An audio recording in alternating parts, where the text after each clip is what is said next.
Hi! నమస్తే. నేను మీ కోనసీమ అమ్మాయి. ఇది వచ్చి వంకాయ ఎండు రొయ్యలండి. కోనసీమ స్పెషల్. కోనసీమ అనే కాదు, గోదావరి స్పెషల్ అనుకోవాలి. అంటే చాలామందికి తెలుస్తది. ఈ ప్రాసెస్ చాలామందికి తెలీదు. ఇది కరివేపాకు పొడి. ఇది మా అమ్మ నాకు చేసిచ్చారన్నమాట. ఇక్కడేంటంటే కరివేపాకు పచ్చిది దొరకట్లా అండి. అందుకు పొడైతే పర్లేదు కదా అని చెప్పి అమ్మ చేసిచ్చారని పొడి తెచ్చుకున్నా. అది ఎండ్రాయిలు నానబెట్టా. 2 టైమ్స్ వాష్ చేసి తర్వాత నానబెట్టా. ఇందులో కొంచెం సాల్ట్ ఎందుకేస్తున్నా అంటే వంకాయ ముక్కలు వేయాలి. అంటే డైరెక్ట్ వంకాయ కట్ చేసి ఉల్లిపాయ, పచ్చిమిరపకాయ ఎలా పెట్టామో అలా వంకాయ కూడా పెట్టేస్తే బ్లాక్‌గా అయిపోద్ది. ఇది నాకు అమ్మ చెప్పారు. ఇలా ఉప్పు నీటిలో ఏసుకుంటే మనకి కలర్ చేంజ్ అవ్వదని చెప్పి. బాండీ పెట్టుకొని 2 టేబుల్ స్పూన్ ఆయిల్ వేసుకొని అందులో మిర్చి వేసుకోవాలి ఫస్ట్. చాలామంది జీలకర్ర అంటున్నారు, ధనియాలు అంటున్నారు. నాకు అర్థం కావట్లా. ఏమో మా అమ్మమ్మ నాకు ఇలా నేర్పారు. నేను ఇలా చేసుకుంటున్నా అంతే. ఉల్లిపాయలు కట్ చేసినవి వేసి కొంచెం మగ్గనివ్వాలండి ఫస్టు.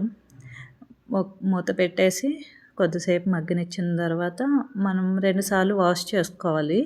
నార్మల్‌గా అయితే 3 టైమ్స్, 2 టైమ్స్ బాగా వాష్ చేసి దాన్ని ఇసుక ఉంటాయి కదండీ, డస్ట్ అది ఎండబెడతారు కదా బయట, అందుకు డస్ట్ అవన్నీ ఉంటాయి కాబట్టి అదంతా పోయే వరకు వాష్ చేసేసుకుని 2 టైమ్స్, 3 టైమ్ మంచి వాటర్‌లో నానబెట్టుకొని ఉంచుకోవాలి. అవి ఉల్లిపాయలు, పచ్చిమిరపకాయలు మగ్గిన తర్వాత మనం ఎండుమిర్చి వేయాలి. ఇక్కడ కరివేపాకు వేయడం మర్చిపోయా. అందుకు తర్వాత వేసా కరివేపాకు పొడి. అంటే ఉల్లిపాయలు, పచ్చిమిరపకాయలతో పాటే వేయాలి. నేను మర్చిపోయా.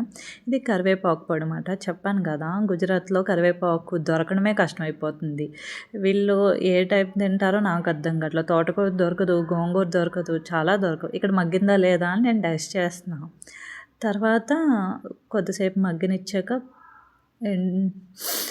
వంకాయ ముక్కలు కూడా మనం వాటర్‌లో నానబెట్టుకొని ఉంచుకున్నాం కదండీ. కట్ చేసి, నానబెట్టడం కాదు, కట్ చేసి బ్లాక్‌గా రాకుండా అని చెప్పి పక్కన పెట్టాం కదా, అవి డైరెక్ట్ వేసేసి అటు ఇటు తిప్పి అది మనం ప్లేట్ పెట్టి మూత పెట్టేయాలండి. ఎందుకంటే మగ్గనివ్వాలి.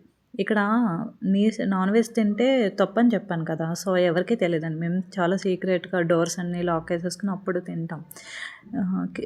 అట్లీస్ట్ విండో కూడా తీయడానికి కూడా భయమేస్తుంది. ఎందుకంటే స్మెల్ బయటకెళ్ళిపోతే తింటున్నారు అని చెప్పి ఏమంటారో మాకు తెలీదు కదా, సో అందుకని చెప్పి డోర్లు అవన్నీ తీయమండి విండో కూడా. కొద్దిగా సాల్ట్, టేస్ట్‌కి తగ్గ సాల్ట్ వేసుకోవాలి. తర్వాత కొద్దిగా పసుపేసి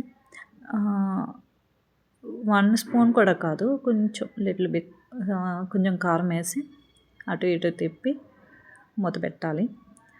ఇది అమ్మమ్మ నేర్పారండి. చాలామంది ఏం చేస్తున్నారంటే వంకాయ, ఎండ్రాయిలు అని చెప్పి అందులో టమాటా యాడ్ చేస్తున్నారు.